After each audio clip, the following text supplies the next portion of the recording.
Cancel culture doesn't exist, is a mantra we often hear from its most obstinate practitioners. In October 2022, the comedian and BBC presenter Graham Norton suggested that a better term for cancel culture would be accountability.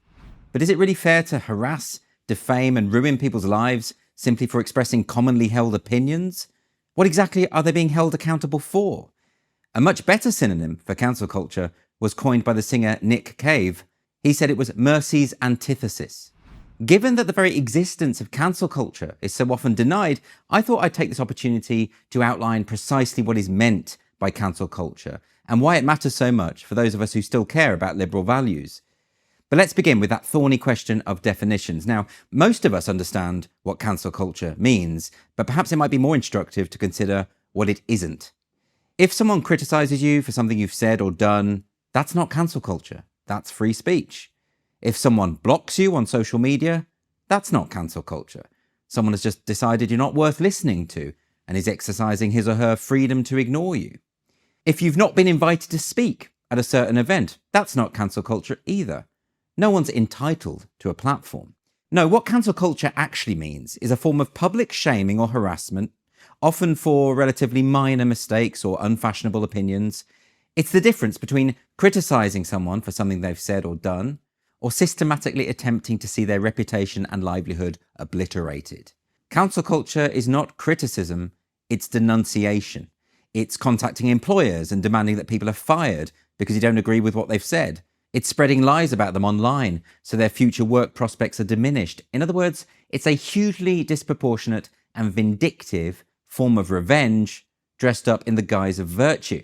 Here's a way to think about it. Let's say a colleague has attempted a joke via email and maybe you feel a bit offended by it. Do you have a conversation with them in private and say, look, I think that was a bit misjudged, but I know that wasn't the intention, so let's just move on and go for a pint? Or do you screenshot the offending email, post it online, invite all your followers to pile on to the person who wrote it and denounce them publicly, and then demand that the employer fires them for hateful conduct? Now, if you're opting for the latter, I've got some bad news for you. You're not the good guy here. But free speech has consequences, the cancel culture skeptics cry. Well, look, I'm inclined to agree. If a person says something stupid or offensive, they can expect criticism, ridicule, counter-arguments, even protest. But if the consequences of free speech are that someone becomes the target of a campaign of public shaming and personal ruination, or worse still, that they're arrested for so-called hate speech, then that's surely unjustifiable. A common misconception is that cancel culture is simply a matter of holding the powerful to account. The failure of activists to cancel J.K. Rowling is often cited as evidence that cancel culture is a myth. But as one of the most successful authors of all time, Rowling cannot be cancelled, much to the irritation of those who send her abuse and threats on a daily basis.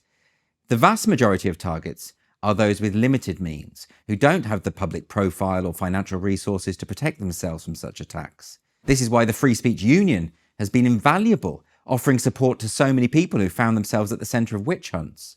Perhaps the most sinister aspect of cancel culture is that it has successfully generated a climate of fear, in which many are afraid to express even their most cherished convictions.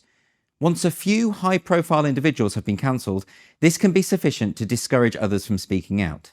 The relentless and cruel attacks on J.K. Rowling are driven not by any serious belief that she'll suddenly become impoverished and unemployable, but rather by the desire to send a message to others who share her point of view. After all, who would want to be on the receiving end of such malicious and continual harassment? And so the full impact of cancel culture is pretty difficult to quantify. Like no platforming, which is the practice carried out at universities of denying platforms to individuals with controversial views, most of the targets of cancel culture are preemptive. Just as speakers with heterodox views will never know that they've been deprived of an opportunity to speak on campus, many of us will have been passed over for promotions or not hired at all, simply for the opinions we've expressed in conversation or on social media. We will never know who is being cancelled, because we can only ever be aware of those handful of instances that have been publicised. So while the press will report on pop singer Roisin Murphy's cancelled shows, a consequence of her entirely reasonable comments about the dangers of puberty blockers, the supermarket employee who loses his job for an offensive joke on Twitter is unlikely to garner the same attention. For all that, there have been numerous examples of cancellations that have made the national news, and the evidence of cancel culture is there for anyone who wishes to see it. And although these examples represent a fraction of the problem, they should be sufficient to disabuse those who cling to the comforting misapprehension that cancel culture is just a fabrication of right-wingers, not least because so many of its victims have been on the left. And so to counter the pervasive and false narrative that cancel culture doesn't exist, I thought it might be helpful to provide an overview of just some of its victims. And now, needless to say, this list is by no means exhaustive. So in June 2015, the Nobel Prize-winning biochemist Tim Hunt was forced to resign from his honorary position at University College London after a journalist misrepresented jokes he'd made at a conference in Seoul in South Korea. In August 2019, school teacher Christian Webb lost his job when it emerged that he'd been performing viral comedy rap videos under the pseudonym MC Devo in the mid-2000s.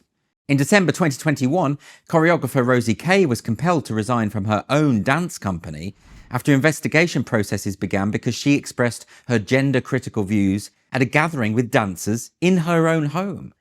And although she had cooked them a meal and invited the company to her house, some of those present took it upon themselves to report her to the board. In December 2018, tax expert Maya Forstater lost her job for saying that women are female and human beings cannot change sex. The decision of the tribunal was initially upheld, so she was forced to take the case to the High Court, which eventually ruled that gender-critical beliefs are protected by law. The comedy writer Graham Linehan has been unable to work in the comedy industry for 6 years due to his gender-critical beliefs. His musical adaptation of his hit sitcom Father Ted has been halted by the rights owners Hat Trick Productions, who had offered Linehan a substantial sum of money to have his name removed from the project. In 2018, barrister Alison Bailey, a lesbian with a long history of gay activism, raised concerns about her chamber's decision to join Stonewall's Diversity Champions programme due to its uncritical stance on gender self-identification. For raising these concerns, she was labelled as transphobic by Garden Court Chambers, who publicly announced that Bailey was under investigation. Bailey later won a court case for discrimination.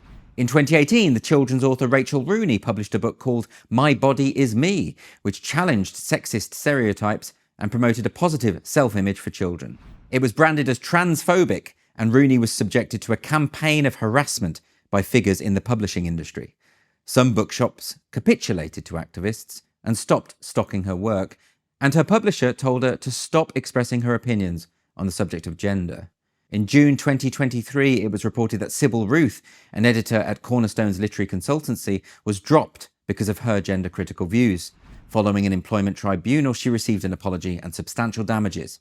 In October 2023, Newcastle United fan Lindsay Smith was banned from the football club stadium for 3 seasons for her belief that sex is immutable and that men shouldn't have access to women's changing rooms or compete in women's sports.